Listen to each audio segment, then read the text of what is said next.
I've always been a bit sad that Nitro Red never ended up doing more Yume Nikki Fangame reviews, considering those videos are some of my favorites he's ever done. With the 6th Stream Diary Jam approaching, I figured I would play some fangames myself for inspiration, and in the meantime, why not kill two birds with one stone and do some quick video reviews as well. Now, I don't have Nitro Red's charm, or wit, or good looks, but maybe at the very least I can introduce you to some fangames you may not have heard of or played yet. Starting off with UnRequited. You boot up the game and the title screen features a hand reaching for light. Seems like it's implying something about drowning, but that's pretty much the only reference the game contains to drowning.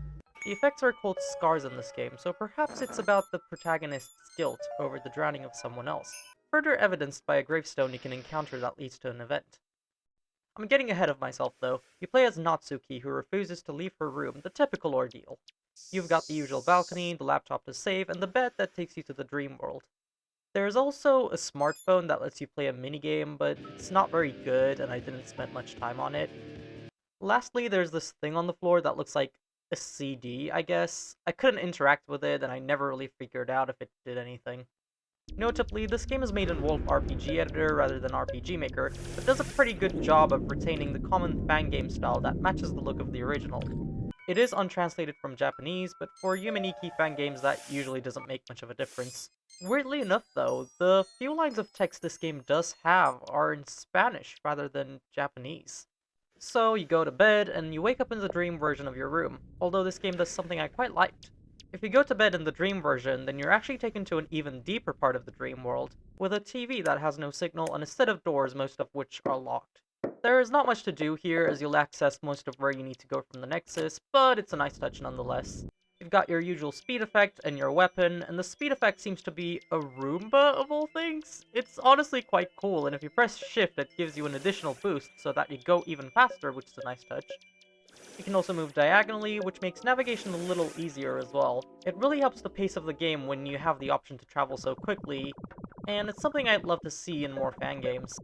As for the weapon effect, you get a red sledgehammer, which is pretty decent. I've always enjoyed when the speed effect is something that you ride and the weapon effect is something that you carry. It's a nice little tradition. You also have an effect that returns you to the Nexus, and everything else pretty much seems to be cosmetic. There's a lantern effect, but I didn't really find any dark areas in the game to use it, so it's kind of pointless. Some of these effects are honestly pretty hard to find. I don't think I would have ever managed to do so without the help of the walkthrough on the Yume Nikki Fangame wiki. Like the black cat effect, where you need to cross this bridge, equip the white cat effect, and then cross it again so that it takes you to an NPC that gives you the effect. There's not really much indication as to where you can use any of the effects, so without the walkthrough I imagine these would be quite difficult to find. The game can be a little obscure like that sometimes, like some of the areas where the entrance and what you're looking for are the exact same thing, so you might not realize you've found where you need to go. Like this area where you enter from this red door and also leave through another identical red door. There's even an event where you need to attack an NPC with the sledgehammer to trigger it, but it only works if you're facing up for some reason. Luckily, the walkthrough is very concise, so it's pretty handy if you end up needing it. In the end, I did manage to collect all the effects, but as far as I know, the game is currently unfinished, so you don't really get anything for doing so. There aren't any endings, and the last update was in 2018, so it's likely that UnRequited will unfortunately never see completion. What's there is worth checking out though. As long as you have the walkthrough, it doesn't take too long to get through it, and it does have quite a nice atmosphere. There's a big lack of any NPCs or interactions for the most part, so it kind of feels like Yume Nikki with even more solitude and isolation. There's a lot of dark, empty areas, which might not be everyone's cup of tea, but thanks to the game not being too long and the player being able to go really fast, it doesn't really overstay its welcome. I do have one little issue with it, which is that the scrolling overlays and panoramas seem to glitch out sometimes. And in some of the empty looping worlds, this can be quite confusing and make the player feel like they've just teleported. It's not a major problem, but it is a little disorienting. Otherwise, UnRequited is a cool little experience. It took me a little over an hour to beat with the walkthrough, though I imagine that would be quite a lot longer if I tried to find things myself. As for something a bit more stylistically unique, we have Expiate.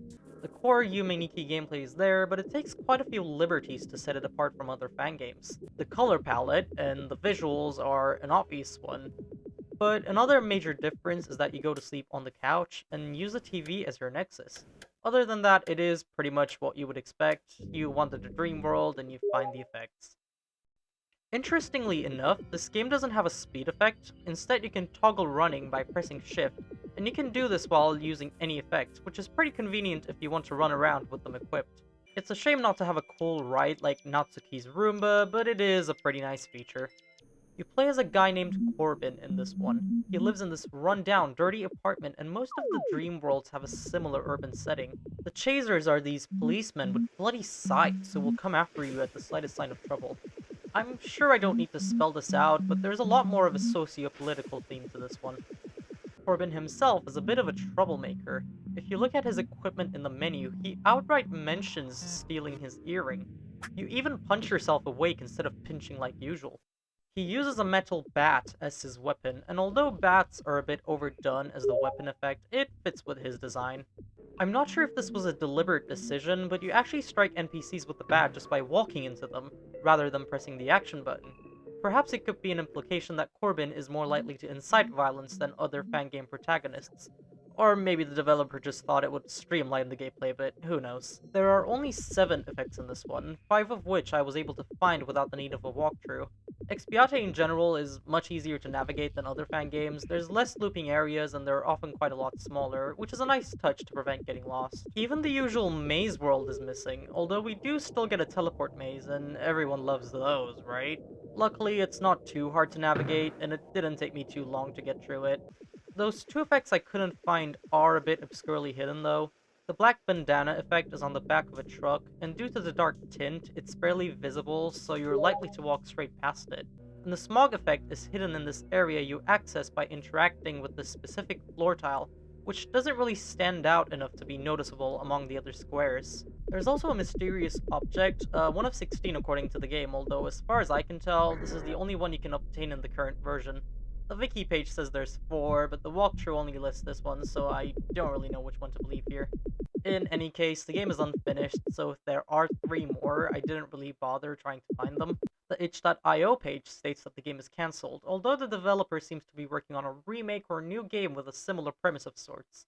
Unfortunately, there isn't an ending, but it is a very nice looking fan game that isn't asking for too much dedication.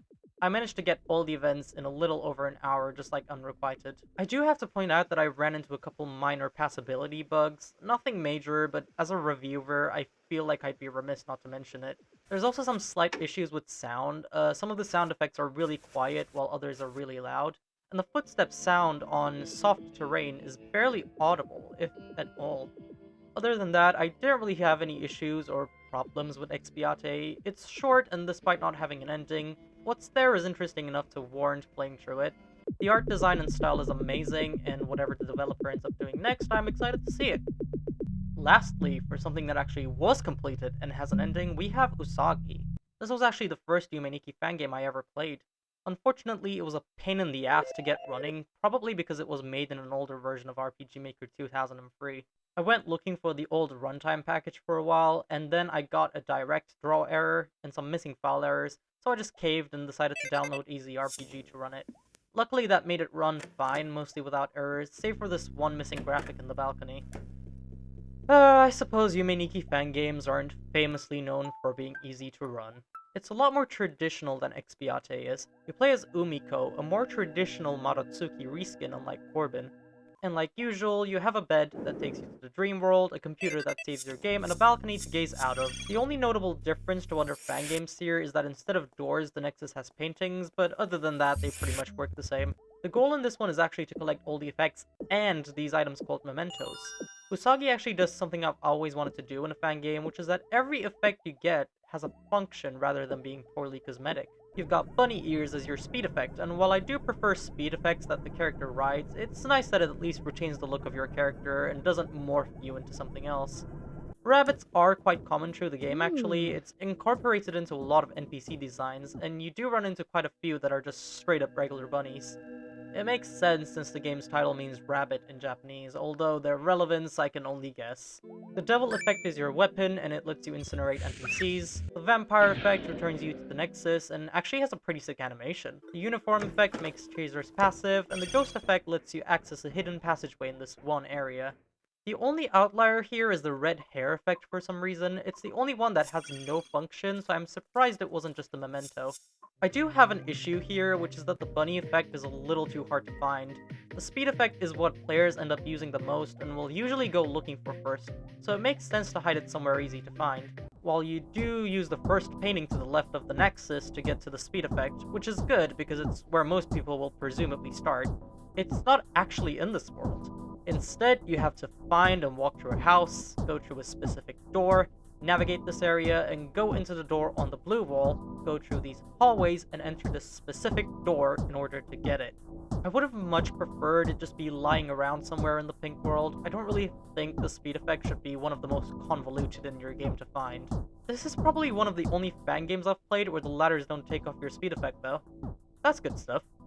The worlds in this one are actually generally quite cool. This is one of the only fan games I've played that almost entirely uses edited or recolored stock assets, but the worlds still have memorable identities of their own. Goes to show that what makes a game is not the assets, but rather how you use those assets.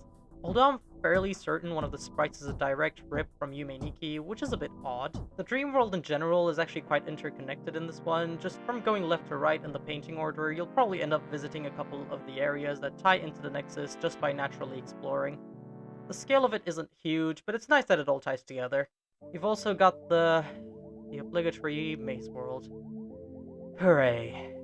This one is really bad. It's not quite a labyrinth like usual, but rather a lot of linear paths that either lead to a big loop or a dead end. If you go in the wrong direction, you'll find yourself having to backtrack quite a lot. It's really annoying. Especially because it's not like an interconnecting area between the other locations or anything, but you actually need to find one specific part of it to get a memento to beat the game. Once you collect every effect and memento, you can wake up, and when you go back to sleep, you'll find that all your effects have disappeared. The painting that takes you to the Nexus is now black, and the door to your room is open. Just as a heads up, I am about to spoil what happens in the ending, so if you would like to play the game for yourself, you might want to stop here. Although there isn't like a massive reveal or anything, so getting spoilers probably won't ruin your experience. Once you go through the now open door, you end up in this monochrome area, and after traveling through it for a while, you end up on a bridge. Going left will infinitely loop the map, so your only choice is to jump down this gap in the railing. You fall into the water, and then wake up before Umiko lets out a really loud scream that actually scared me the first time I played it, and then the game ends. There is another ending though. Throughout the dream world, you encounter a character named Hamako.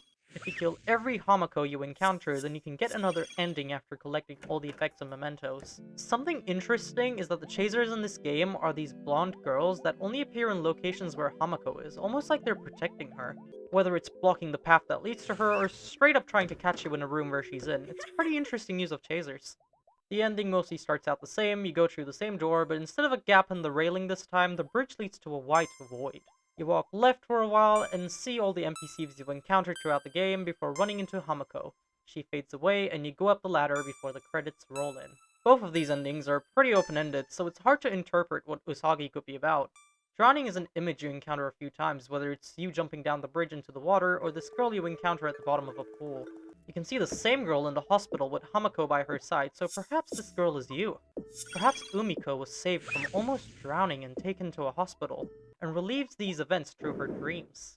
Blonde chaser girls are passive throughout the school, except for this one classroom, so I thought it could be interpreted as the girls in Umiko's class bullying her. Those are all just theories, of course, and the game is about as ambiguous as you would expect from a Yume Nikki fangame, so it's hard to say it's about any one definitive thing.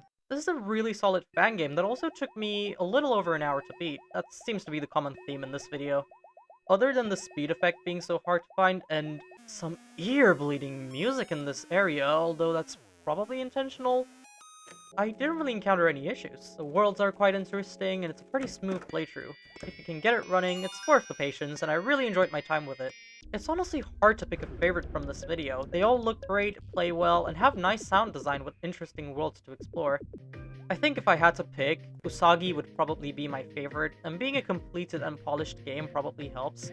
But as far as quality goes, they're all pretty close to one another. You could probably even play through all three in one day, so for how little they're asking you to invest in them, they're definitely worthwhile. I'm not really good at concluding videos, so I'm just gonna cut off